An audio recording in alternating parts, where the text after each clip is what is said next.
শুরুতে নর্মালি ছিলাম, আলহামদুলিল্লাহ হ্যাটট্রিক হয়েছে। আসলে হ্যাটট্রিক হলে ফিলিংসটা তো খুবই ভালো লাগবে। সবাই তো চায় যে উইকেট পাওয়া, হ্যাটট্রিক করা, পারফর্ম করা। আসলে হ্যাসেল বলতে কিছু হয়নি। আমরা যেহেতু প্লেয়ার হয়েছি, এগুলো একটু সাফার করতে হবে, আসা যাওয়া, এগুলো আসলে ওরকম কিছু মনে করি না। আর যেটা বলছেন যে সৌম্য ভাই, নই ভাই আসছে, আশা করি যে টিমটা আরও অনেক ব্যালেন্স হয়েছে। আমাদের ব্যাটিং সাইড আর অলরাউন্ডারের যে একটা ছিল, ওটাও আমাদের নই ভাই আসছে। আলহামদুলিল্লাহ খুব ভালো হবে আশা করি। ল্যাকিংসটা বলতে আসলে হারছি এটা তো আসলে এখনো কিছু বলতে চাচ্ছি না। একটা ম্যাচ জিতার পর আসলে সব কিছু ঠিক হয়ে যাবে আমি আশা করি। আর ব্যাটিংটা আমাদের মনে হয় ব্যাটিংটা আর একটু ভালো করলে ভালো হয়, বলারদের জন্য সহজ হয়ে যায়।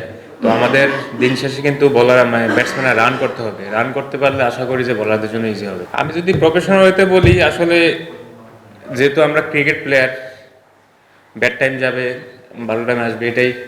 তো আমি আশা করি যে ও এই টাইমগুলা আবার ব্যাক করবে, আশা করি বিপিএলের মাধ্যমেই, যেহেতু খারাপ টাইম যাচ্ছে। তো এই আপনাদের সাপোর্ট, আমাদের সাপোর্ট সবারই লাগবে।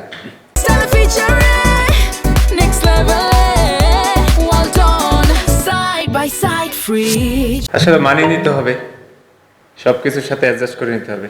তো চাবো যে ওই টাইমটা যতটুকু ওভারকাম করা যায়। আমাদের কাজ হলো পারফর্ম করা, ঠিক আছে? বাদ পড়বো, আবার ডুববো, এটাই স্বাভাবিক। আপনাদের ফার্স্টে ক্যাপ্টেন ছিল সৈকত আলী, এরপর যখন নবী আসছেন বা সৌম্য ভাই আসছেন, ক্যাপ্টেন্সি নিয়ে কোনো সিদ্ধান্ত হয়েছে? মানে captain manager team media manager চাইলে বলতে পারবেন? এটা আসলে আমি এখনো জানি না, হয়তো বা ম্যানেজমেন্ট আজকের মধ্যে হয়তো বা ডিসিশন নিতে পারে। হয়তো বা নৌবাই হওয়ার চান্স বেশি ক্যাপ্টেন্সি।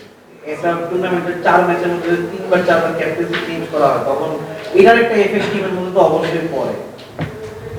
না, আমার মনে হয় না ক্যাপ্টেন্সি চেঞ্জ করা এটা এফেক্টের কাজ না। আমার মনে হয় যে ক্যাপ্টেন তো ক্যাপ্টেনের জায়গায় থাকবে, মাঠে যারা ভালো খেলবে ওরাই জিতবে।